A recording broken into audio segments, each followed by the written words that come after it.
Olá, sou Paulo Eduardo e nós estamos chegando para mais um estudo bíblico aqui no canal Minuto Missionário. Seja bem-vindo, que prazer encontrar você aqui. É sempre muito bom podermos juntos estudarmos a Palavra de Deus. Todos os dias estamos aqui estudando a Bíblia, olhando a Palavra e olhando o seu contexto em estudos expositivos e trazendo lições para as nossas vidas. Convido você, se não é inscrito no canal, se inscreva, deixe o seu joinha, faça o seu comentário e interaja conosco. Seu envolvimento é muito importante para nós. Vamos lá para o nosso estudo? Convido você a me acompanhar mais uma vez. Irmãos, nós estamos estudando a carta que Paulo escreve aos Gálatas, no capítulo 4. Nós estamos observando aqui, Paulo continua falando sobre a promessa, sobre a lei, sobre combatendo aqueles judaizantes da época, né? E Paulo usa umas figuras de linguagem agora, a partir do capítulo 4, nós falamos no último estudo. Paulo vai falando sobre tutores e curadores, né, em relação à lei, e herdeiros, não é? Paulo vem usando esse contexto. Nós falamos sobre a lei romana, judaica, não é? E colocava os tutores, os curadores, para os filhos herdeiros serem cuidados até poderem, na maturidade, assumir de fato a herança que tinham por direito. Versículos 4 em diante, Paulo vai falando sobre a liberdade sob o domínio de Cristo. Então, ele vai trazendo agora para uma objetividade dentro do seu exemplo, da ilustração que ele usou nos versículos anteriores.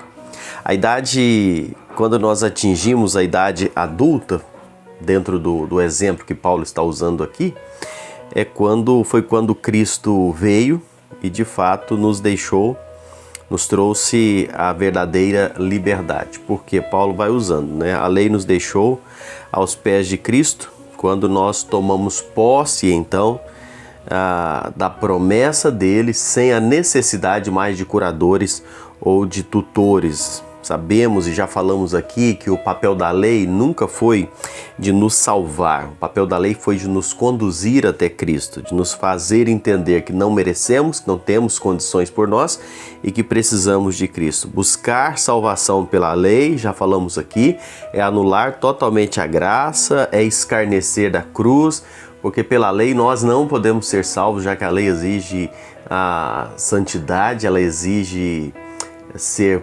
plenamente santo e nós somos imperfeitos pecadores e precisávamos então de Cristo Jesus para que através da obra da cruz nós pudéssemos ser feitos novas criaturas e então assim sermos santificados em Cristo na obra que ele realizou lá na cruz. Por isso que a lei ela não tinha o objetivo de salvar, mas nos conduzir pela mão até Cristo, nos fazendo enxergar a necessidade de Cristo. Então, quando Cristo veio, não é?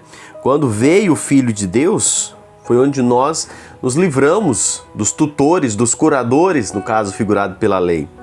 Verso 4 diz assim: vindo, porém, a plenitude do tempo, Deus enviou o seu Filho. Eu gosto de observar esse versículo quando fala de plenitude do tempo. Irmãos, a vinda de Cristo ao mundo, ela não foi algo casual. A vinda de Cristo ao mundo foi, usando a palavra que Paulo usa aqui, na plenitude do tempo, ou seja, no tempo pré-determinado pelo Pai, né? Diz a palavra de Deus.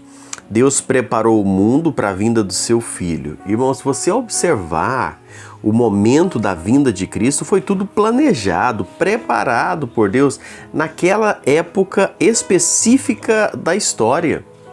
Isso nos faz pensar e ter a certeza que Deus é o Senhor da história. Ele age no mundo para levar a cabo, para cumprir os seus propósitos. Tudo foi planejado por Deus desde a eternidade. A vinda de Cristo ao mundo fazia parte da agenda de Deus.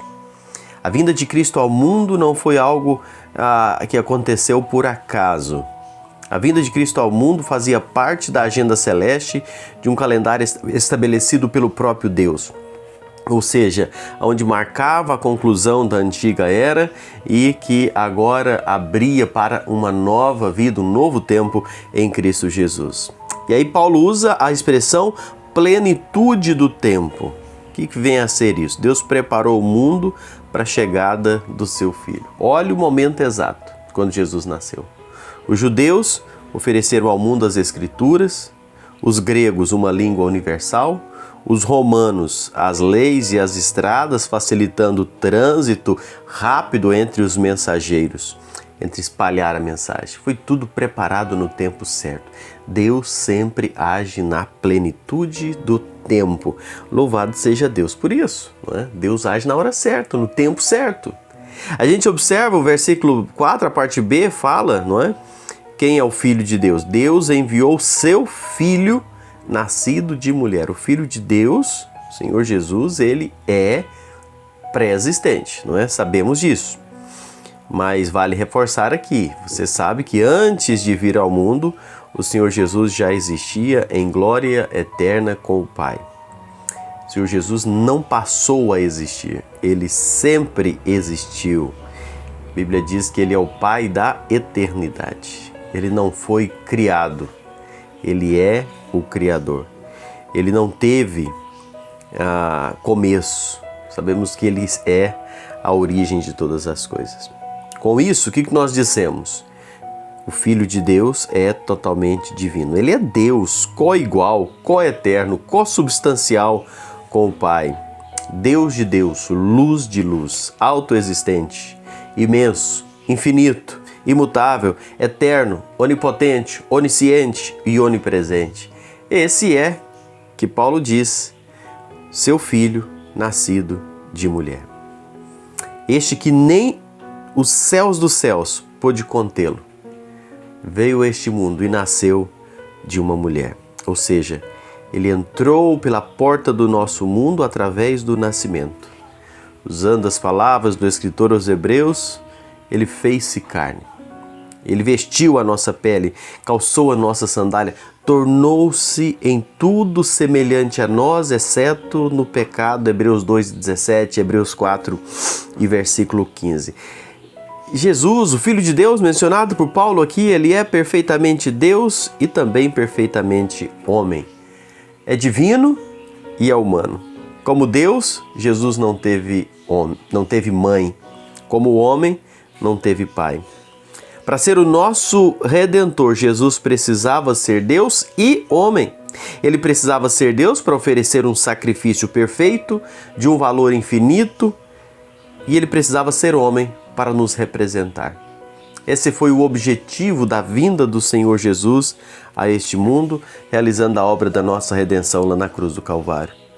A parte C do versículo 4 nos fala como veio o Filho de Deus, nascido sob a lei. Interessante Paulo trazendo isso aqui, visto o contexto que Paulo está tratando ali com aqueles cristãos. O Filho de Deus, segundo Adão, nasceu para cumprir a lei que o primeiro Adão quebrou. Ele não veio para anular a lei, mas ele veio para cumprir a lei. Ele obedeceu a lei plenamente, ele cumpriu totalmente, ele fez plenamente todas as exigências da lei. Essa foi a sua obediência. Mas ele obedeceu passivamente, fazendo que papel? De nosso representante. Daquilo que nós não poderíamos fazer devido às nossas falhas e aos nossos pecados. Jesus, para nos resgatar da maldição da lei, ele fez-se maldição em nosso lugar. Jesus, não tendo culpa pessoal, assumiu a nossa culpa. Jesus, não tendo pecado pessoal, assumiu, fez-se pecado por nós. E assim carregou no madeiro, no seu corpo, os nossos pecados, sofreu o golpe da lei que nós deveríamos sofrer. Ele levou a nossa morte para que nós pudéssemos ter vida. Louvado seja Deus por isso. Jesus suportou. Jesus realizou a obra da nossa redenção. E é por isso que eu todos os dias aqui nesse estudo, eu tenho sempre dito, Jesus é o suficiente para a nossa salvação.